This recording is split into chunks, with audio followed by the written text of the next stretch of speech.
Oke, baik. Jadi hari ini saya akan membahas mengenai konsinyasi, ya. Konsinyasi itu apa? Nah, konsinyasi itu apa? Sudah ke-present kah ini?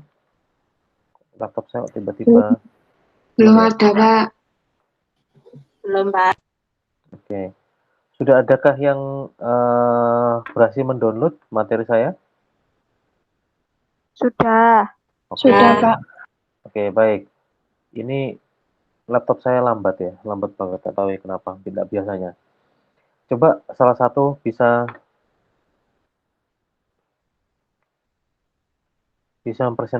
presentkan lambat kali ya, tak biasanya.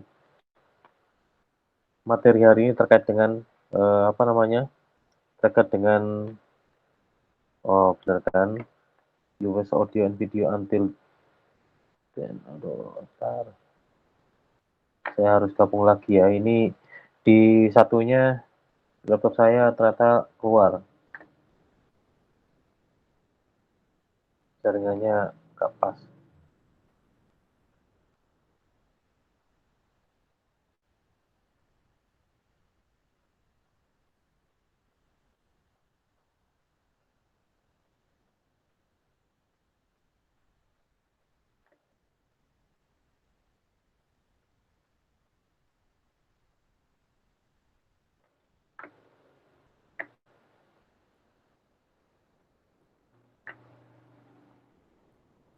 Oke, bisa ada yang mau bantu saya presentkan materi saya?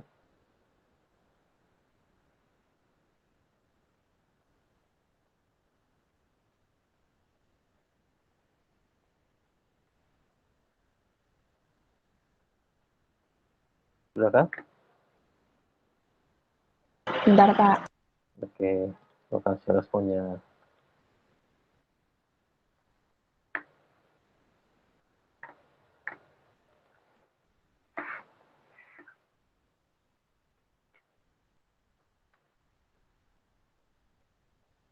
Sudah muncul, Pak. Di handphone saya sudah muncul, tapi di laptop saya belum. Nggak apa-apa. Terima kasih Mbak Clementine yang sudah membantu untuk mempresentasikan terkait dengan konsinyasi. Nah, teman-teman, sebelum saya mulai, saya pengen tanya nih, teman-teman. Kira-kira menurut Anda semuanya, sudah pernahkah Anda menjumpai barang konsinyasi? Oke, materi dari Mbak Clementine sudah tersajikan di layar laptop saya. Sudah pernahkah Anda melihat atau terkait dengan barang konsinyasi dari yang saya tanyakan tadi?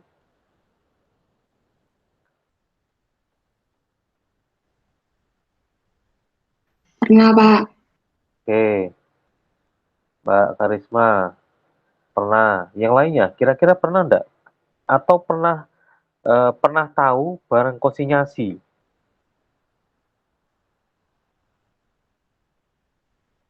Selain Mbak Karisma?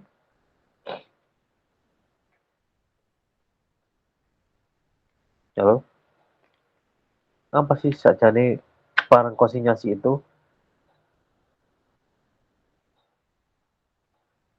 Halo, Mbak Arum, Mas Teguh, Mbak Miriam, Mbak Clementine, Mas Rifat, Mbak Yoni. Konsinyasi itu apa?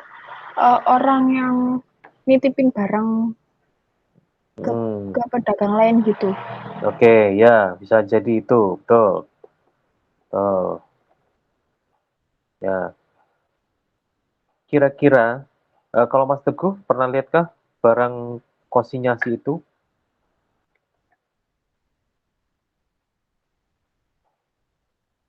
Mas Teguh di lokasi kah? Mas Teguh. Kalau Mas Rifat? Saya, halo Pak, Ya, kedengaran Pak? ya silakan. Ya, Maaf kedengaran. Pak, backgroundnya ada musiknya. Tak apa-apa santai aja. Saya pernah sih, Pak. Pernah Karena ya? ya pernah, Pak, saya jualan pentol saya titipin. Oke, enggak apa-apa. Heeh, bagus kok gitu. Oke, terima kasih Mas Rifat atas responnya. Ya. Yang Mbak Arum? Iya, Pak.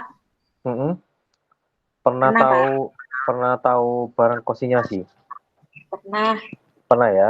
Sudah pernah melakukan juga? Kalau melakukan belum, Pak. Nah, tapi pernah tahu barang konsinyasi itu ya? Iya. Oke, baik.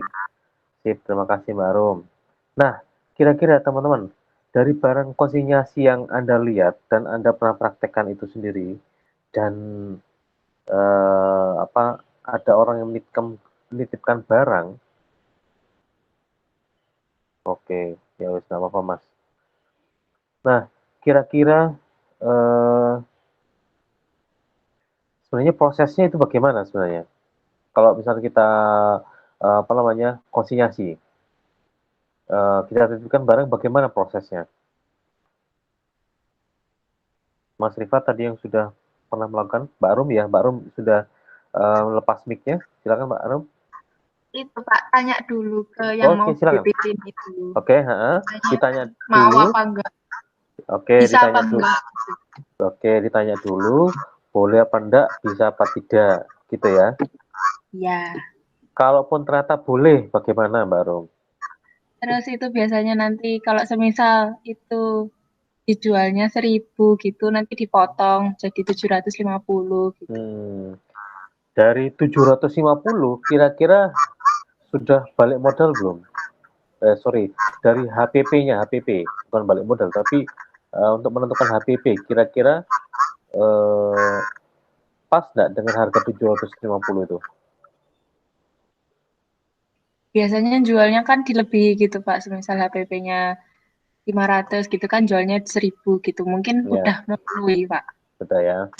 Oke, terima kasih.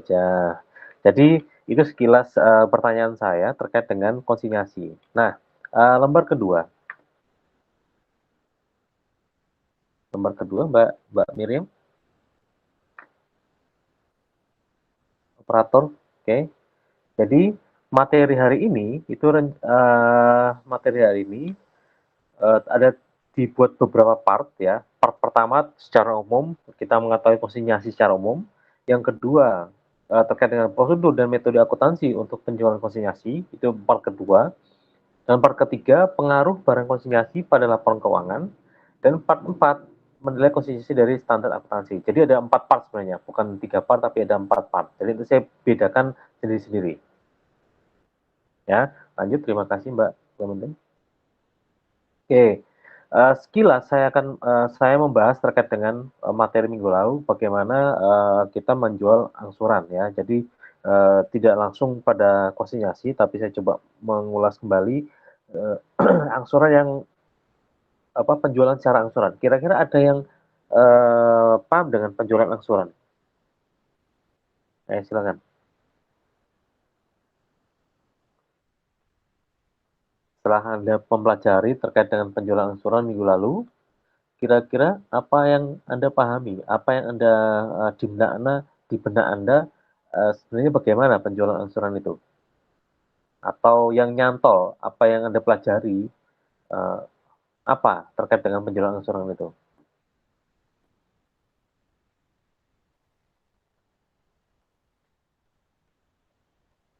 Halo? Bayarnya tiap bulan. Ya, betul. Nyicil, Pak. Betul, nyicil. Bayarnya tiap bulan, betul. Jadi memang namanya angsuran ya. Namanya angsuran kalau kita eh, melakukan kegiatan pembelian dalam jangka waktu beberapa bulan, dalam melakukan pembelian dengan nominal ya, nominal yang yang agak banyak, yang sekira misalkan 5 sampai 10 juta.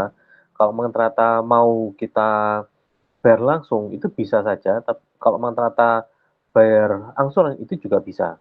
Nah, tergantung dari perusahaan bagaimana. Apakah kalau misalnya kita bayar 5 juta, apakah beban perusahaan itu 5 juta itu apakah benar-benar apa istilahnya itu terbebani apa tidak? Walaupun sebenarnya Nggak masalah kalau perusahaan itu mau bayar 5 juta, tapi kalau ternyata dengan 5 juta itu kita mau spare waktu atau spare uang atau kita nyimpan uang untuk kegiatan operasional lain, berarti kita bisa menggunakan metode angsuran, ya. Jadi kita lakukan menggunakan pembayaran secara bertahap, ya.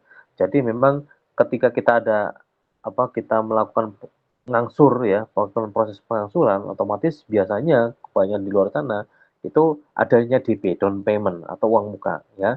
Dan jangka waktu pembayaran itu tidak lebih dari 1 tahun. Itu kalau terkait dengan piutang. Ada lagi terkait dengan pembayaran selama setelah lebih dari 1 tahun itu juga ada. Nah, jadi lebih dari 1 tahun juga ada juga yang di bawah 1 tahun. Ini tergantung dari eh, apa dari kedua belah pihak, kesepakatan bersama bagaimana mengatur. Kalau terkait dengan kita membeli sepeda motor, otomatis jangka waktunya ada yang 1 tahun, ada yang 2 tahun, ada yang 3 tahun, maksimal 3 tahun. Kalau mobil maksimal 5 tahun. Itu eh, tergantung dari kontrak antara kedua belah pihak. Nah, setelah itu ada namanya jaminan ya. Nah, kenapa ada jaminan? Karena jaminan itu merupakan ikatan awal ya terkait dengan eh, barang yang dibeli. Ya biasanya itu down payment sama seperti DP ya, itu sebenarnya sudah dikatakan sebagai jaminan. Dan di angsuran itu pasti juga ada bunga ya, bunga ya istilahnya. Setelah itu eh, macam-macam bunga itu juga macam-macam ya, ada macam-macam bunga, ada dari pokok pinjaman, ada sisa pinjaman, dan ada terkait dengan anuitas. Nah, eh, angsuran juga yang pasti pada saat menentukan laba ya di mana dia diakui pada saat penjualan angsuran terjadi tanpa memperhatikan pembayaran sudah diterima atau belum. Jadi dia mencatatnya terkait dengan eh, apa penjualan itu terjadi ya, pada saat penjualan itu terjadi. Ada lagi terkait dengan tukar tambah, tidak sebagai uang muka. Nah, tukar tambah itu juga bisa dijadikan sebagai uang muka atau down payment. Jadi ketika kita beli sepeda motor yang lama kita jual dengan harganya saat ini, nilai wajar saat ini itu adalah 3 juta, itu 3 juta itu bisa kita jadikan sebagai uang muka. Jadi kita tambah kita itu sebagai uang muka, dan nominal lainnya untuk pembayaran lainnya, atau harusnya uang sepeda motor itu 12 juta dan DP-nya 3 juta, sisanya itu kita gunakan pembayaran menggunakan metode angsuran. Oke, itu sekilas terkait dengan penjualan angsuran. Nah, lanjut terkait dengan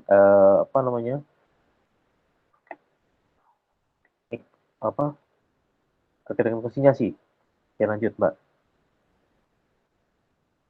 Konsinyasi ada pengertiannya, ya, pengertian konsinyasi yang pasti kalau tadi disebutkan Mbak Mariam tadi, terkait tadi, penitipan barang, ada orang yang nitipkan barangnya ke eh, pemilik barang, nitipkan barangnya ke penjual atau ke warung ya. Tuh, tadi Mbak Rum juga demikian. Mas Rifat mana ya, Mas Rifat kok hilang ya? Nah, itu pasti ada ada ada barang yang dititipkan ya, barang dagang yang dititipkan kepada dari orang pribadi, dia dari penjual, dari dari UKM, misalnya UMKM, atau dari pembuat barang itu menjadi sebuah produk, dititipkan eh, kepada warung ya, untuk dijualkan eh, kepada customer-nya dia. Itu kalau menurut KBBI, pengertian dari konsinyasi adalah penitipan barang dagang kepada agen atau orang untuk dijualkan dengan pembayaran kemudian. Ya, secara umum pengertian konsinyasi di mana penjualan yang dilakukan oleh komisioner atau pedagang atas barang milik yang dititipkan kepada penjual. Nah, jadi yang pasti dari pengertian tersebut, dari konsinyasi ini ada motifnya.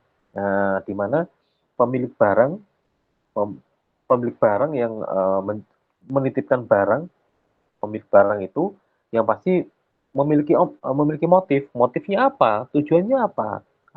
Untuk meningkatkan omset. Ya, sama seperti Mas Rifa tadi, Mbak Arum tadi, atau siapapun itu yang melakukan penitipan barang, otomatis dia mengusahakan untuk meningkatkan omset, meningkatkan laba, meningkatkan penjualan. Akhirnya dia menitipkan barang-barangnya dia ke beberapa tempat ya. Nah, itu yang pasti ada enaknya, ada tidak enaknya. Nah, coba kita lanjutkan ya. Nah, salah satu contoh sistem penjualan penitipan atau konsinyasi yang pasti sudah Anda baca, barang-barang pada supermarket kebanyakan konsinyasi, warung makan ini di lapangan, koran dan majalah ini juga di lapangan, sama seperti di supermarket juga banyak di lapangan, obat di apotek, toko buku atau gerai, atau biasanya peracangan atau kebanyakan ini ya, nasi goreng atau kue-kue basah. Nah, itu dia, itu kebanyakan kita konsinyasi, kita titip, "Pak, titip sekian, harganya 1.000 kita harga aslinya 750, sisanya untuk sampean itu." Berarti ada apa? Ada komisi. Kerupuk, Mbak ini kerupuk. Ya, siapa saja yang saya mau nanya ya, teman-teman semuanya, yang pernah nitipkan barang ke warung-warung atau ke tempat jual makan kue basah atau makanan pagi-pagi, siapa kira-kira ya? Selain Mas Rifa tadi siapa barusan itu? Kerupuk Mbak Hayuni, terus siapa lagi? Saya juga pernah. Jangan Saya dikiranya pernah, Pak. Tapi Pernah, krecek. Pak. keripik. Mbak Miriam, Mbak Itu Clementine, krecek, Pak. apa? Krecek kerupuk itu loh, Pak. Bukan Oh, kerupuknya. Iya. kreceknya ya. Iya. Ya, saya juga pernah. Tahun kemarin saya mainan itu ya. Jadi kalau saya itu mainnya bagaimana? Mainnya terkait dengan model bakso aci. Nah, acinya itu kayak model kerupuk atau kacangnya itu ya. Kacang pilus ya. Itu saya titipkan di beberapa tempat di bakso-bakso dan sebagainya. Di Bandung, di Jawa Barat, bakso aci itu luar biasa terkenal, kerupuknya pun juga terkenal. Nah ya, saya beli dari Tegal, dari produser pembuatnya langsung, saya kirim ke tempat saya, terus saya sebar di beberapa tempat, lumayan daerah Sidoarjo, daerah Spanyol dan sebagainya. Eh itu yang saya lakukan ya. Ya memang penolakan banyak ya, Setelah itu apa ada yang nerima juga tidak banyak. Tapi kalau ingin kita telaten, kayaknya kita bisa jalan dengan baik. Apalagi sebenarnya di Jawa Timur itu bakso ati jarang ada ya.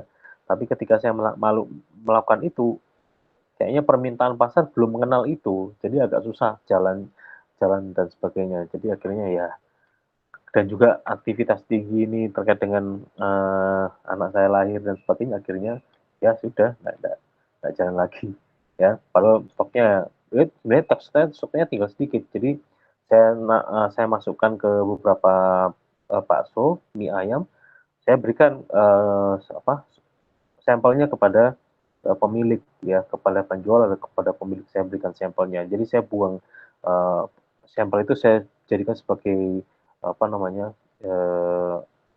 biar mereka merasakan sendiri sebenarnya enak apa enggak, kira-kira bagaimana, oh enak dan sebagainya, itu dia.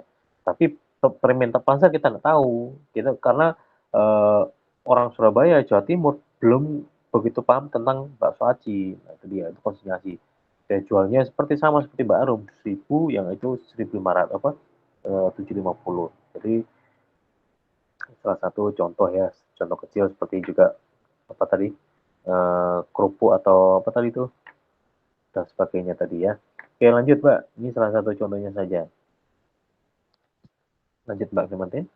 Nah, yang pasti dari kegiatan tersebut Anda melakukan atau Anda menitipkan barang kepada warung, kepada penjual di lapangan sana, yang pasti ada pihak yang terkait antara penjual atau pedagang. Penjualnya siapa? Saya, Anda semuanya. Ya, atau di istilahnya atau pemilik barang ya, itu istilahnya pengamanat ya, pengamanat atau konsinyor. Nah, sedangkan komisioner itu atau konsinyi itu terkait dengan menerima titipan yang kita barang kita. Jadi menerima barang yang kita titipkan. Jadi ada dua model, ya, dua istilah konsinyasi, pengamanat atau konsinyor dan komisioner atau konsinyi. Nah, pengamanat itu yang memiliki barang, ya, sedangkan atau disebut dengan juga konsinyor, sedangkan komisioner itu konsinyi. Itu apa? Yang menerima titipan tersebut. Nah, berarti kita apa? Kita sebagai perannya sebagai apa? Pengamanat. Nah, kalau Anda dagang Anda sudah di lapangan atau di rumah Anda ada warung dan banyak yang nitipkan barang ke Anda berarti namanya komisioner ya, komisioner. Nah, kalau misalnya di swalayan supermarket di dekat rumah Anda ada supermarket yang warna biru, kuning, merah atau merah, kuning, biru, itu kebanyakan di sana itu konsinyasi ya, kebanyakan konsinyasi. Ya, jadi mereka istilahnya komisioner atau konsinyi, sedangkan produsen atau perusahaan-perusahaan besar nitipkan barangnya ke supermarket tersebut. Nah, siapa? Itu namanya pengamanat. Ya, banyaklah Anda lihat di lapangan itu juga ada ya. Tidak hanya minuman dan sebagainya ada di supermarket tersebut, tapi Anda sendiri juga melakukannya, kerupuk dan sebagainya. Nah, yang pasti tadi saya sebutkan tadi, yang seperti saya sebutkan tadi, yang mereka berdua, pengamanat dan komisioner, pasti mencari keuntungan atau omset seperti yang sebelumnya ya. Nah, penjual pemilik barang nah ini dia. Keuntungan penjual konsinyasi yang pasti dari penjual atau pengamanat atau konsinyor ya. Skup pemasarannya yang luas. Karena kita titipkan barang, otomatis skup pemasaran cukup luas ya, tidak terbatas tempatnya. Kita asalkan si komisioner atau konsinyi mau menerima menerima barang kita ya. Silakan titipkan di situ saja. Hanya saja ada enaknya dan tidak enaknya. Ya, memang pemasaran cukup luas, tidak perlu investasi aset, ya betul. Karena kita sebagai komisioner, misalkan kita sebagai komisioner, ya kita memikirkan kontrak tempat atau tempat yang strategis bagaimana, kita juga melayani customer kita dan sebagainya. Nah, itu kita perlu dan butuh investasi tambahan ya. Sedangkan kalau pengamanat atau konsinyor tidak perlu investasi aset ya. Dan juga enaknya sebagai pengamanat, sebagai pengendali harga barang. Karena kita tahu tadi sebutan tadi Mbak Arum, harusnya 500 itu sudah HPP 500, tapi ternyata kita sudah lebihkan 2 kali lipat, 1000. Ternyata kesepakatan bersama, ya wis lah 750 tak kasih ke harga jualnya sekian, sisanya nanti komisioner yang memperoleh untung dan sebagainya. Nah, memang itu sebagai keuntungan. Sedangkan pada pedagang atau pada komisioner, keuntungannya adalah memperoleh barang tanpa membeli, betul. Karena dia tidak membeli, tidak mengeluarkan uang, ya. Dan dia memperoleh komisi, ya. Si komisioner atau pedagang atau konsigni, ya, dia memperoleh komisi. Nah, hanya saja enaknya juga dia tidak perlu iklan. Nah, sedangkan yang menjual atau pengamanat atau konsinyor itu mengeluarkan apa? Mengeluarkan iklan, bikin spanduk seperti yang ada di warung-warung jual rokok itu kan ada ya. Surya 16 baru itu, nah itu mereka titip barang ya, titip barang ke warung dan biayanya, biaya promosinya, biaya iklannya menggunakan apa? Spanduk atau banner dan sebagainya ya, atau etalase ya, atau kulkas. Nah, itu dari mereka semuanya ya. Itu dia. Dari pengamanat atau konsinyor. Jadi pedagang atau komisioner atau konsinyor tidak ikut apa-apa. Itu dia. Itu enaknya ketika kita menjadi pedagang atau komisioner atau konsinyi. Ya. Itu dia. Jadi pihaknya siapa? Ada pengamanat atau konsinyor, dia sebagai pihak yang menitipkan yang memiliki barang untuk dititipkan kepada pihak lain untuk dijual sebagai komisioner itu menerima titipan barang. Ya, selanjutnya.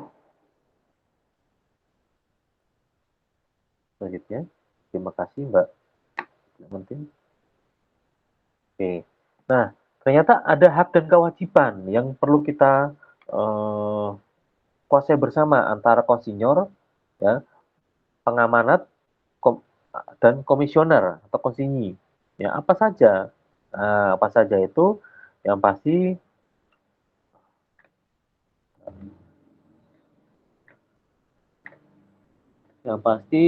kepastian harga sesuai dengan kesepakatan.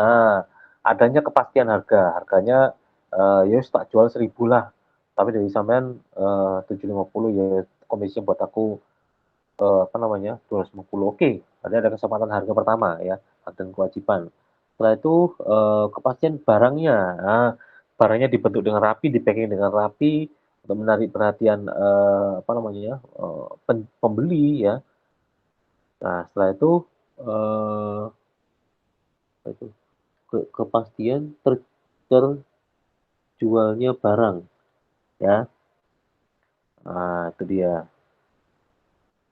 Ada kepastian terjualnya barang.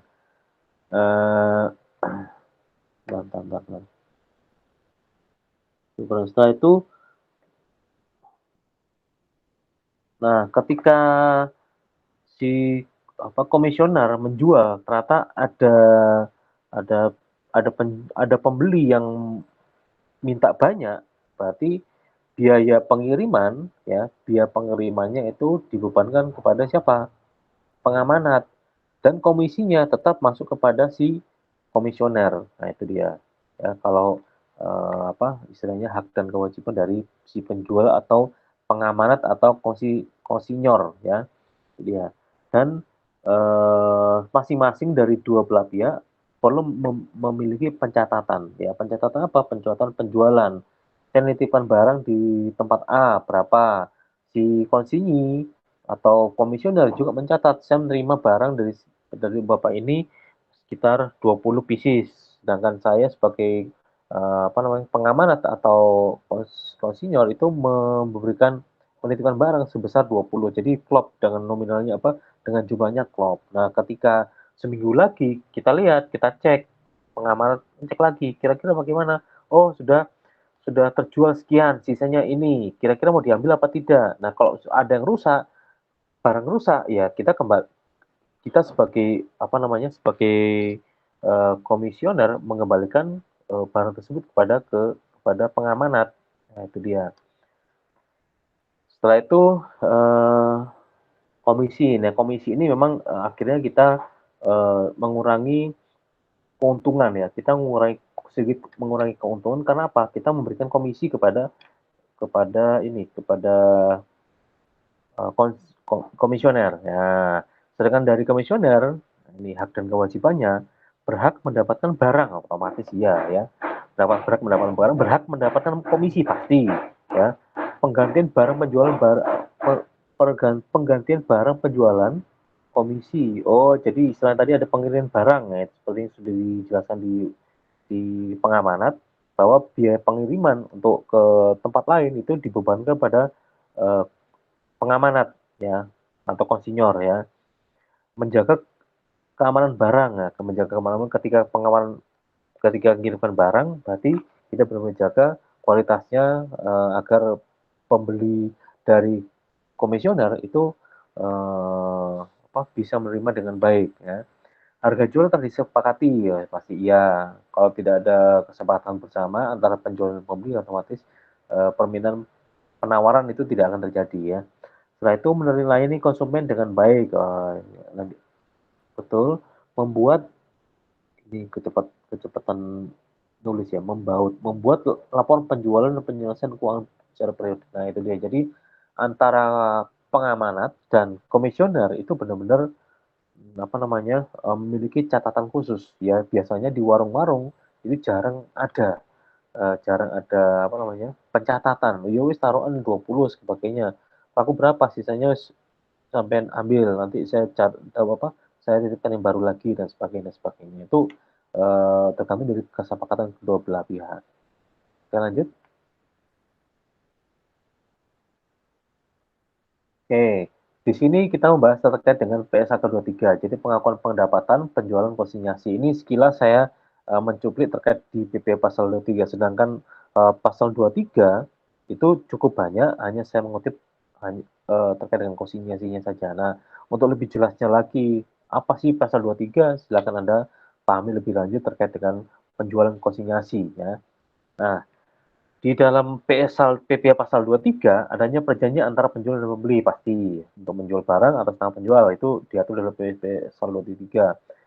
Sedangkan pendapatan diakui oleh pengirim saat barang telah dijual oleh penerima kepada pihak ketiga. Ya, pendapatan diakui oleh pengirim ya.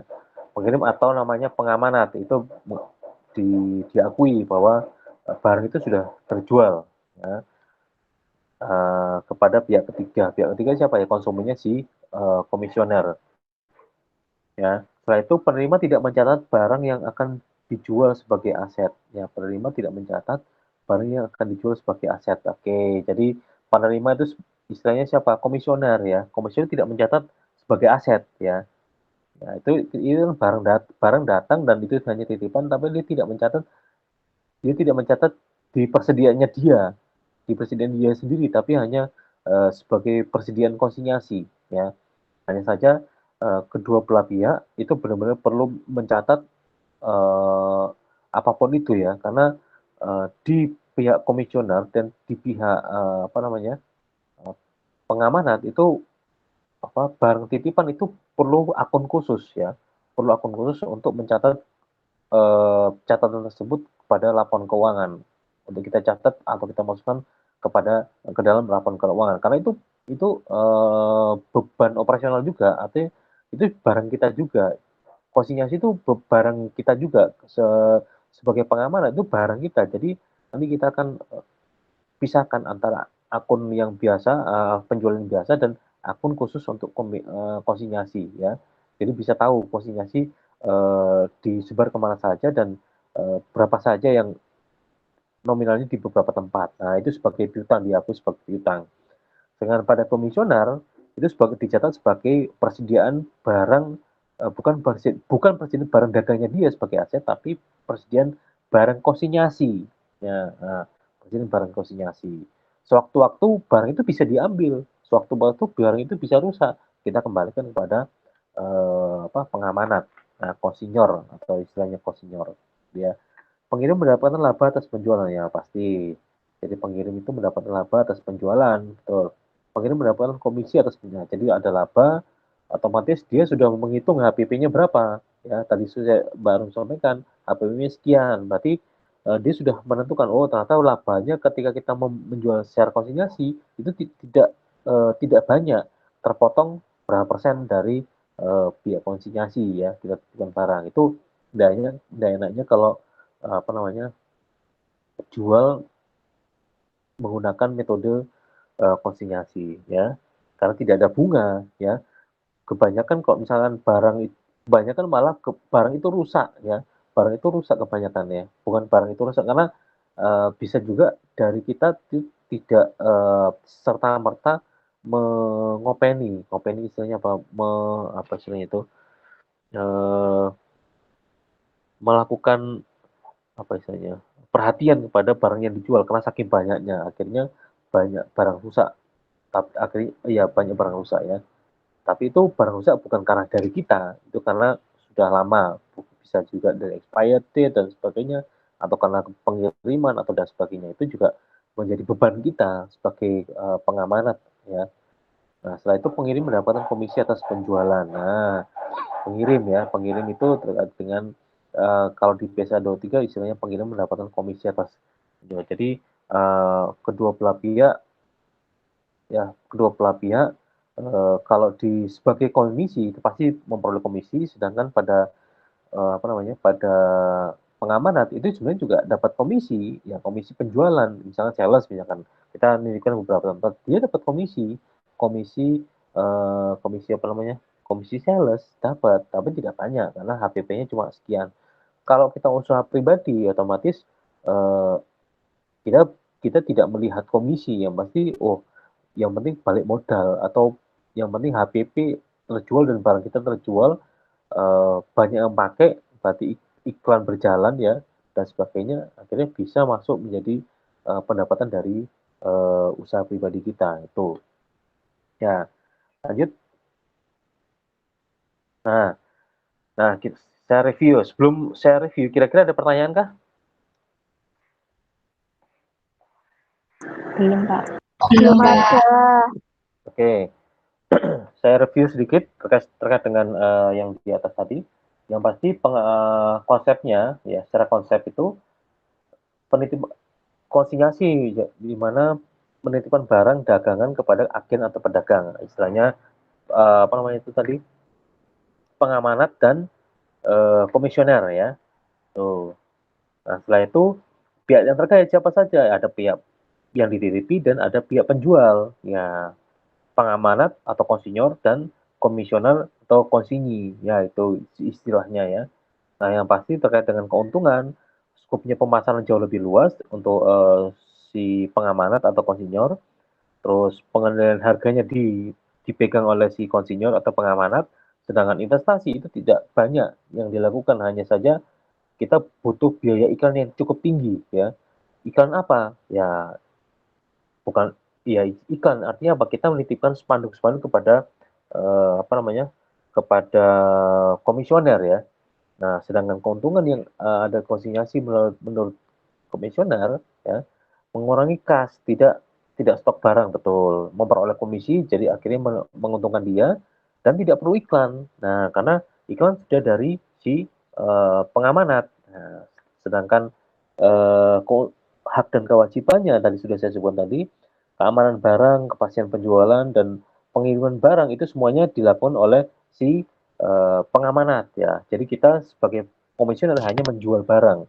Ternyata barang dari Kalimantan, ada yang beli dari Kalimantan.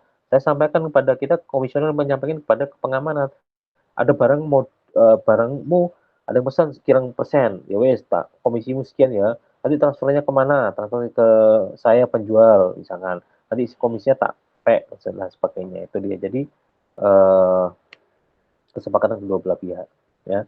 Pengirimannya siapa? Otomatis pengamanat. Nah, memperoleh barang komisi penggantian biaya pengiriman, pengamanan barang, apa punya. Jadi yang pasti terkait dengan itu eh, itu merupakan hak dan kewajiban dari apa namanya eh, komisioner maupun pengamanat ya. Tuh. Nah, selanjutnya, oke, selanjutnya kita ke kuis. Yang tidak hadir hari ini ya tadi Mas Rifat Mendal ya. Hadir ya ya sembuh. Ntar ya saya coba di handphone ini, laptop saya kok hang. Uh,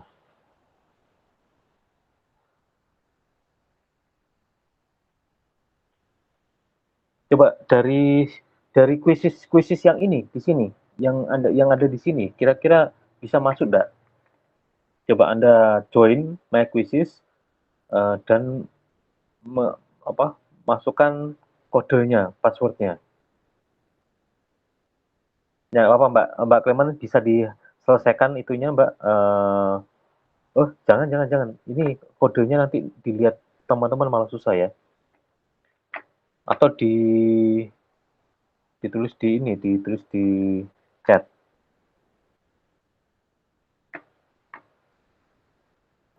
Tapi itu kalau dipencet join my quiz-nya tuh langsung ke arah kok ke situnya, Pak. Oh gitu ya wis. Oke. Iya. Ya sudah. Minta kode enggak?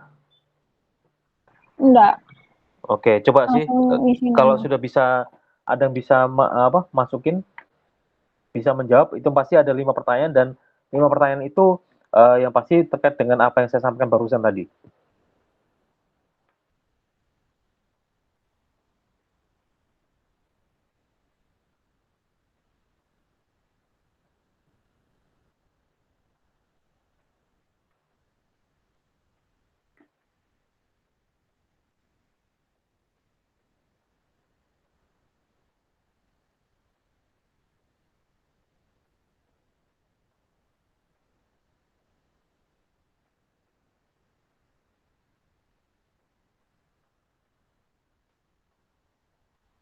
Bilang kalau sudah selesai ya.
Oke, Mas Teguh. Tunggu sebentar, yang lainnya kalau sudah selesai.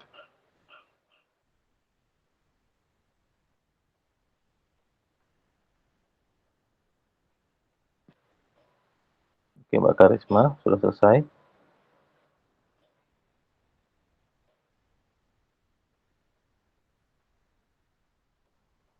Oh, ini juga sudah. Oke, sebentar ya, tunggu. Tinggal Mbak Clementine sama Mbak Arum sudah, tinggal Mbak Clementine. Loh, saya sudah, Pak. Ya, Mbak Clementine sudah? Sudah juga ya? Oke, ini soalnya muter-muter di kuisi saya nih di sini. Oke, berarti sudah semuanya ya? Ya, kalau gitu materi selanjutnya terkait dengan prosedur, ya, terkait dengan prosedur, terus terkait dengan apa tuh tadi? Pencatatan untuk laporan keuangan terkait dengan konsinyasi, nanti saya buatkan video, ya, nanti saya unggah di grup dan di Memberlian dan juga nanti bisa ke YouTube, ya. Dan saya akhiri materi sekarang ini, ya. Dan untuk lembar kegiatan mahasiswa individu itu saya tidakkan. Ini kuisis ini sebagai penggantinya, ya. Kuisis ini sebagai penggantinya dan tidak ada LKM atau LKM lembar kerja individu yang Anda buat per minggu. Jadi tidak ada itu. Jadi penggantinya kuisis ini, ya. Terima kasih atas atensinya. Terima kasih atas kerjasamanya dan respon dari teman-teman semuanya. Semoga apa yang kita pelajari hari ini bisa bermanfaat di kemudian hari. Mohon maaf apabila masih ada kekurangan. Kita belajar sambil bekerja ya, learning by doing. Terima kasih banyak, sampai ketemu di minggu depan. Selamat pagi semuanya. Pagi, Pak. Terima kasih, Pak Sony. Pagi, Pak. Yuk, Eri.